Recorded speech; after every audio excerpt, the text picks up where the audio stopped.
اعوذ باللہ من الشیطان الرجیم بسم اللہ الرحمن الرحیم السلام علیکم ورحمۃ اللہ وبرکاتہ۔ تفسیر قرآن کے حوالے سے سورہ بقرہ کی آیت نمبر 7 کی تفسیر حوزہ علمیہ جامعہ حیدریہ عباس آباد کی جانب سے آپ کی خدمت میں پیش کی جاتی ہے۔ خاتم اللہ علی قلوبہم وعلی سمعہم وعلی ابصارہم غشاوۃ ولہم عذاب عظیم۔ ترجمہ: خدا نے ان کے دلوں اور کانوں پر مہر لگا دی ہے اور ان کی آنکھوں پر پردہ ڈال دیا ہے اور ان کے لیے ایک بڑا عذاب ہے۔ آیت کی تفسیر: دلوں پر مہر لگانے کی وضاحت کرتے ہوئے امام رضا علیہ السلام ارشاد فرماتے ہیں، بہار الانوار جلد نمبر 5 صفحہ نمبر 11۔ ترجمہ: مہر لگ جانے کا مطلب کفار کے دلوں کو بند کرنا ہے، اور یہ کفر اختیار کرنے کی سزا کے طور پر ہے۔ سب سے پہلے یہ دیکھتے ہیں مہر لگانا ہوتا کیا ہے۔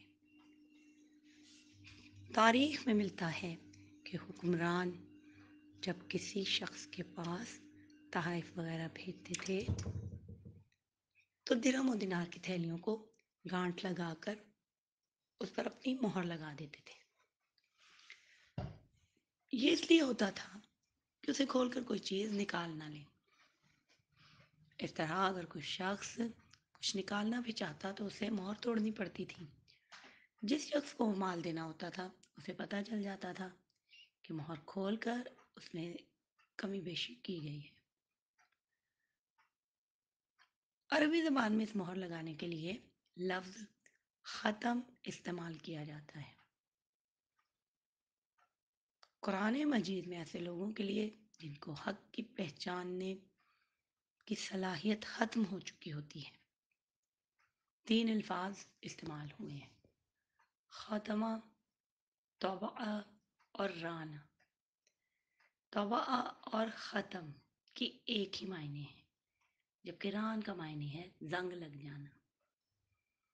قرآن میں یہ تینوں الفاظ ایسے اشخاص کے لیے استعمال ہوئے ہیں جو بار بار گناہ کر کر کے اس حالت میں پہنچ چکے ہیں کہ اب نصیحت ان پر کوئی اثر نہیں کرتی۔ امام باقر علیہ السلام سے ایک روایت ہے،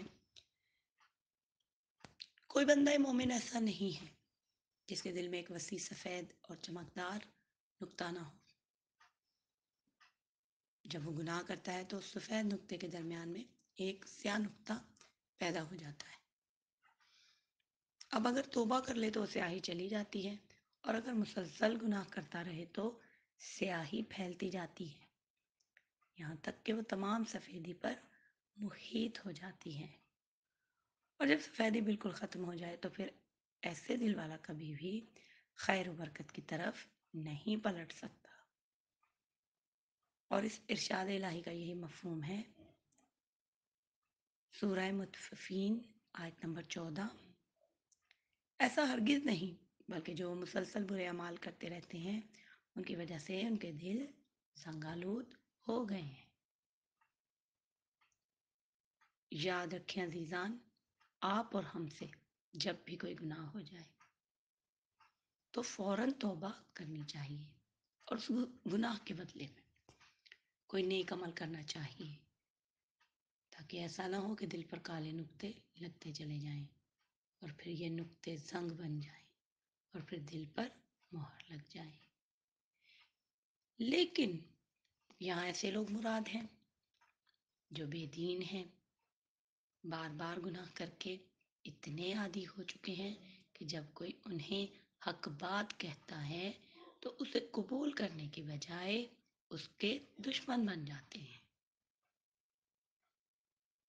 آپ نے بھی اکثر ایسے لوگ دیکھے ہوں گے کہ جنہیں اگر حق بات کہی جائے تو وہ الٹا سمجھانے والے کو کہتے ہیں، تم کون سا نیک ہو، تم نے بھی فلاں گناہ کیا تھا یا کرتے ہو۔ بعض ایسے لوگ ہوتے ہیں جب وہ غلط کام کرتے ہیں، شروع میں خود بھی کہتے ہیں کہ یہ گناہ ہے اور ان کا دل دکھی ہو جاتا ہے۔ پھر شیطان دل میں وسوسہ ڈالتا ہے اور اس گناہ کو مختلف طریقوں سے جائز ثابت کرتا ہے اور انسان اس گناہ پر مطمئن ہو جاتا ہے اور پھر آہستہ آہستہ اس کا عادی ہوتا چلا جاتا ہے، تو گناہ کا وہ دکھ دل سے دور ہو جاتا تھا۔ رفتہ رفتہ معاملہ یہاں تک پہنچتا ہے کہ نہ صرف انہیں اس کام سے کوئی تکلیف نہیں ہوتی بلکہ وہ اس پر خوش ہوتے ہیں۔ اگلا سوال یہ ہے کہ دل سے کیا مراد ہے؟ قرآن مجید میں حق کو پہچاننا دل کا کام کیوں کہا گیا ہے، جبکہ ہم جانتے ہیں کہ دل تو بدن میں خون پہنچانے والا ایک پمپ ہے۔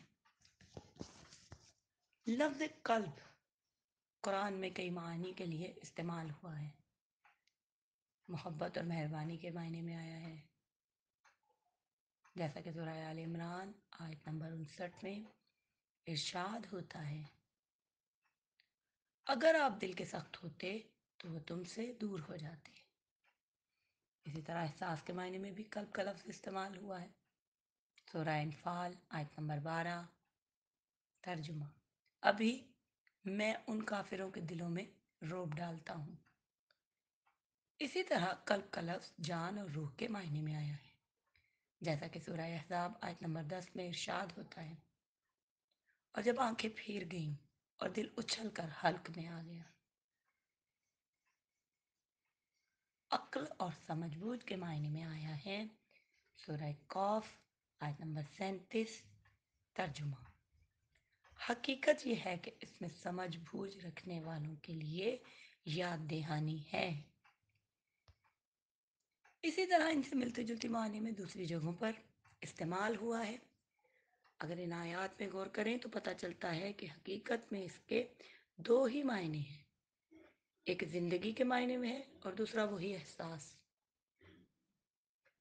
زندگی کے معنی سے مراد وہی دل جو سارے بدن کو خون پہنچاتا ہے اور اسی وجہ سے انسان زندہ رہتا ہے، جبکہ احساس و شعور کے معنی سے مراد یہ ہے کہ انسان جب بھی کسی خوشی یا غم میں ہوتا ہے یا ڈر اور محبت محسوس کرتا ہے تو اس کا پہلا اثر اس کے دل پر ہوتا ہے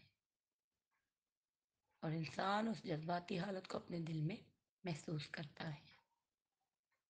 اگر ہم پر کوئی مصیبت آتی ہے تو ایسے لگتا ہے جیسے دل بیٹھا جا رہا ہے، جب خوشی ملتی ہے تو لگتا ہے دل ہواؤں میں اڑتا چلا جا رہا ہے، یعنی انسان سوچتا دماغ میں ہے لیکن اسے محسوس دل میں کرتا ہے، جیسے دماغ نہیں بلکہ دل سوچ رہا ہو۔ یہاں اس آیت میں بھی دل کو اسی لیے سر بمہر سیل ہو جانا بتایا ہے۔ یہاں یہ بھی سوال پیدا ہوتا ہے کہ جب خدا نے کفار کے دلوں پر مہر لگا دی اور وہ ایمان لانے سے قاصر ہیں تو ان کے کفر کی وجہ تو خدا کی طرف سے ہے، اس کا مطلب تو یہ ہے کہ وہ مجبوری کی وجہ سے کافر ہوئے ہیں، پھر ان کے لیے عذاب کیوں ہے؟ بندوں کے اعمال کے بارے میں مسلمانوں میں 3 عقیدے موجود ہیں۔ پہلا عقیدہ جبر کہلاتا ہے۔ اس کا مطلب یہ ہے کہ انسان جو بھی کام کرتا ہے وہ خدا کی مرضی سے ہوتا ہے، انسان کا اپنا کوئی اختیار نہیں ہے۔ یہ نظریہ صحیح نہیں ہے، کیونکہ اگر ایسا ہوتا تو پھر خدا قیامت میں کسی کو عذاب نہیں دیتا۔ دوسرا عقیدہ یہ ہے کہ انسان مکمل طور پر اپنی مرضی کا مالک ہے، جو چاہے کرتا پھرے، خدا کا اس کی زندگی میں ذرا برابر اختیار نہیں ہے۔ یہ عقیدہ ارادیہ یا اختیاریہ کہلاتا ہے۔ یہ عقیدہ بھی درست نہیں ہے، کیونکہ اگر ایسا ہوتا تو پھر انسان نہ کبھی بیمار ہوتا اور نہ کبھی مرتا، انسان اپنی مرضی سے سوتا اور جاگتا، جب دل کرتا اور جتنی دیر کے لیے انسان کی مرضی ہوتی سوتا رہتا۔ اب آتے ہیں تیسرے نظریے پہ۔ تیسرا نظریہ امامیہ مذہب اہل تشیع کا ہے۔ کے مطابق نہ تو انسان مجبور ہے، نہ ہی مکمل طور پر آزاد ہے، بلکہ کچھ چیزیں اس کے اختیار میں ہیں اور کچھ چیزیں اس کے اختیار سے باہر ہیں۔ اس لیے قیامت والے دن صرف ان چیزوں کے بارے میں سوال ہوگا جو دنیا میں انسان کے اختیار میں ہے۔ سوچنا کیونکہ انسان کے اختیار میں نہیں ہوتا، اس لیے سوچنے کا کوئی گناہ نہیں ہے، لیکن سوچ اور ارادے کے درمیان فرق ہے۔ سوچیں خود بخود انسان کے ذہن میں آتی رہتی ہیں، جبکہ ارادہ انسان اپنی مرضی سے کرتا ہے۔ اب آتے ہیں اصل سوال کی طرف کہ کافر کفر کرنے پر مجبور ہیں، پھر انہیں عذاب کیوں دیا جائے گا؟ اس سوال کا جواب خود قرآن میں موجود ہے۔ خداوند متعال فرماتا ہے، سورہ جاثیہ آیت نمبر 23، کیا آپ نے اس شخص کو دیکھا ہے جس نے دلی خواہشات کو اپنا معبود بنا لیا ہے اور خدا نے اپنے علم کی وجہ سے اسے گمراہی میں چھوڑ دیا اور اس کے کان اور دل پر مہر لگا دی ہے اور اس کی آنکھ پر پردہ ڈال دیا ہے۔ اسی طرح ایک اور جگہ آیا ہے، سورہ نساء آیت نمبر 155، خداوند عالم نے ان کے کفر کی وجہ سے ان کے دلوں پر مہر لگا دی ہے۔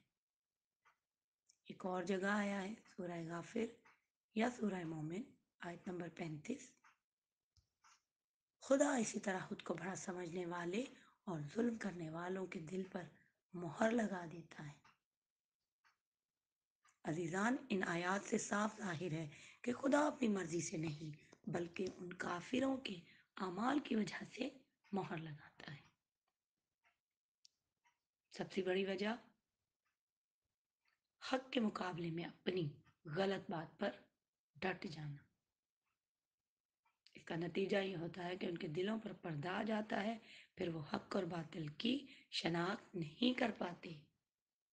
اس کا مطلب یہ نہیں ہے کہ وہ کفر پر مجبور ہے، بلکہ اس کا مطلب ہے ان سے ہدایت کی توفیق چھین لی جاتی ہے۔ لہذا توفیق کا چھین لینا انہیں کفر پر مجبور کرنا نہیں ہوتا، یہ توفیق اس وقت چھینی جاتی ہے جب انسان مسلسل گناہ کر کر کے اس مقام تک جا پہنچتا ہے کہ پھر اسے گناہ نہیں لگتا، وہ اچھے برے کی پہچان کھو دیتا ہے۔ اور جب انسان اس مقام پر پہنچتا ہے تب یقینی طور پر اس کے لیے عذاب عظیم ہے۔ اگرچہ ان کے پاس آنکھ بھی ہے، کان بھی ہے، عقل بھی ہے، لیکن ان کے مسلسل برے اعمال کی وجہ سے ان کے اندر حق سمجھنے کی طاقت نہیں رہتی۔ اللہ تعالیٰ نہ تو ایمان لانے پر مجبور کرتا ہے، جیسا کہ سورہ بقرہ آیت نمبر 256 میں ارشاد ہوتا ہے، دین میں کوئی زبردستی نہیں اور نہ ہی کفر اختیار کرنے کے سلسلے میں کوئی مجبوری ہے، بلکہ خدا اپنے رسولوں اور نشانیوں کے ذریعے اپنا پیغام لوگوں تک پہنچا دیتا ہے۔ سورہ دہر آیت نمبر 3، ہم نے اسے راستے کی ہدایت کر دی، چاہے شکر گزار بنے اور چاہے ناشکر۔ اگر کافر لوگ حق کے واضح ہو جانے کے بعد بھی دشمنی کی بنا پر ایمان نہیں لاتے تو ایسے کفار کو خدا ان کے حال پر چھوڑ دیتا ہے، جیسا کہ سورہ یونس آیت نمبر 11 میں ارشاد ہوتا ہے، جو ہم سے ملنے کی توقع نہیں رکھتے تو ہم بھی انہیں مہلت دیے رکھتے ہیں تاکہ وہ اپنی سرکشی میں بھٹکتے رہیں۔ اگر انسان ایک غلط کام کو مسلسل کرتا رہے تو آہستہ آہستہ وہ ایک عادت بن کر انسانی روح کا حصہ ہو جاتی ہے، پھر انسان کا اسے چھوڑنا ناممکن ہو جاتا ہے۔ اب کیونکہ اس نے جان بوجھ کر یہ راستہ چنا تھا، اس لیے انجام کا بھی خود ہی ذمہ دار ہے اور اس میں جبر کی کوئی بات نہیں۔ اب یہ سوال کہ پھر خدا نے یہ کیوں کہا کہ وہ مہر لگا دیتا ہے؟ اس کا جواب یہ ہے کہ خدا نے ان کاموں کے اندر ایسی خاصیت رکھی ہے کہ جو عادی ہو جائے پھر چھوڑ نہیں پاتا. یعنی مہر لگنے سے مراد یہ چیزیں انسان کی فطرت بن جاتی ہیں. اس کے ساتھ ہی آیت میں موجود پیغامات بھی ذکر کرتے چلیں. سب سے پہلے اللہ کی طرف سے مہر لگ جانے کا مطلب یہ ہے کہ وہ کفار کو ہدایت کی توفیق نہیں دیتا اور انہیں ان کے حال پر چھوڑ دیتا ہے. نمبر 2، اللہ کسی کو بلا وجہ گمراہ نہیں کرتا بلکہ ہر شخص اپنے برے اعمال کے نتیجے میں ہدایت پانے کی صلاحیت کھو بیٹھتا ہے اور اسی کا نام گمراہی ہے. جزاک اللہ خیران. دعا کرتے ہیں کہ پروردگار عالم ہمیں حقیقی معنوں میں تعلیمات قرآن کو سمجھ کر ان پر عمل کرنے کی توفیق عطا فرمائے. الہی آمین بحق آل طٰہٰ و یاسین. والسلام علیکم ورحمۃ اللہ وبرکاتہ.